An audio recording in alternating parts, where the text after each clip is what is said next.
My name is Catherine Moe, and I'm one of the pharmacy residents here at Florida Hospital, and today I'm going to be going over the new system changes that start on December 6th for the ABCDE bundle, specifically pain, agitation, and delirium order sets. The first part of the order sets addresses the SAT and SBT coordination. The SAT should be performed and documented every 12 hours. In the morning, this timing should be coordinated with the SBT so that both have been performed prior to rounds. We will then screen for exclusion criteria, and as you can see on the slide, the new changes are highlighted in blue. If the patient does not meet any of the exclusion criteria, all continuous sedation should be turned off, not just decreased, and the patient should be monitored for RAS and failure criteria. If the sedation has to be restarted, it should be restarted at 50% of the previous rate. For sedation management, the updates to this order set aim to standardize practice across all ICU and campuses. If any variation from the standard is seen, an MD order must be obtained. So drips should be weaned by 50% every hour until off. So for example, fentanyl 100 micrograms per hour to 50 to 25 and then to off. The goal is to move away from continuous sedation and using more PRNs. The only exception will be if the patient is on a sedative for a longer period of time, then they may require a slower weaning process and they would need to obtain an MD order. Prior to increasing drips, you may also give a dose of fentanyl if the RAS is not at goal. 15 minutes later, reassess and give another PRN dose if needed. If the RAS is still not at goal, you may increase the drip per standard titration parameters. Delirium management is also a huge part of the PAD management strategy. The new task for CAM ICU is now every 12 hours, and all patients should receive delirium prevention strategies, such as the ones listed on the slide here. There have also been several changes implemented to the use of Precedex. The first change is the duration. Currently, the protocol allows up to 5 days without a new order. However, the FDA labeling recommends a new maximum dose of 24 hours. So with the new orders, Precedex orders will only be good for 24 hours and then they will fall off the MAR. So you will continue to order initial doses for the first 24 hours using the PAD order set. Once the 24 hours is almost up, the intent of change is to encourage reassessment and the need for Precedex. The continuous sedation pathway should be followed, which will provide alternatives.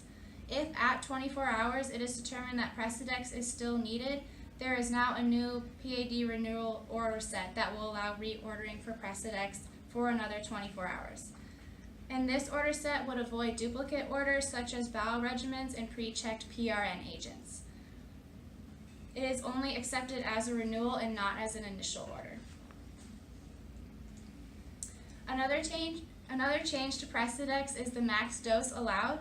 Currently, the max dose of Precedex is 0.7 micrograms per kilogram per hour. With the new changes, no doses above 0.7 micrograms per kilogram per hour will be allowed, even with an MD order.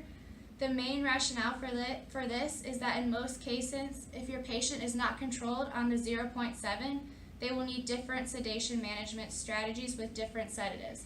And the potential alternatives are listed here, such as PRN fentanyl or Versed, longer acting oral sedatives or pain medications, or deeper sedation such as propofol. The last change of Precedex is implementing criteria for use in non-intubated patients. Precedex is a good option in these patients because it doesn't carry the risk for respiratory depression that other sedatives or opiates have. However, it's often been used in patients who are candidates for other options. Some potential alternatives are the ones listed on the slide: oral or IV sedatives or analgesics, or delirium treatments such as Haldol or Seroquel.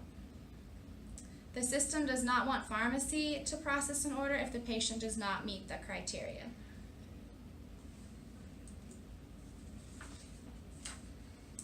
The last component of the ABCDE bundle is the E component for early mobility. You may have heard of the MOVE criteria. This will be in your reference text and Cerner along with the task for progressive mobility every shift. It does include ventilated patients. Every shift, patients should be assessed for MOVE criteria or MOVE-N, which is more used in the neuro ICU. All patients who meet criteria should receive some sort of mobility. You should encourage physical and occupational therapy consults for appropriate patients.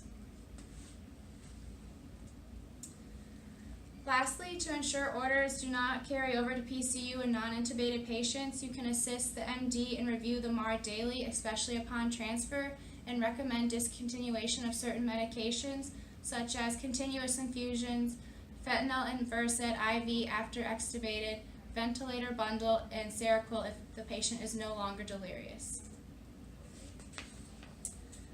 This is an algorithm to review the wake up and breathe to show how to coordinate SAT and SBT and what you should be looking for to determine if the patient is eligible and how to decide whether sedation should be restarted and if a patient might be a good candidate for extubation. This is a second algorithm for the pathway describing sedation management and integration of delirium management. I'm just going to quickly walk through it. So you would start and assess if the patient would pass the SAT. If they do, you would leave the infusions off, continue current PRN regimen to a targeted RAS goal. So step 1, you would restart infusions at 50% of the previous dose, and then you would proceed to step 2 in 1 hour. In step 2, you would assess if the RAS score is within goal, -2, -1, or 0. If it is within goal, you would start the weaning protocol.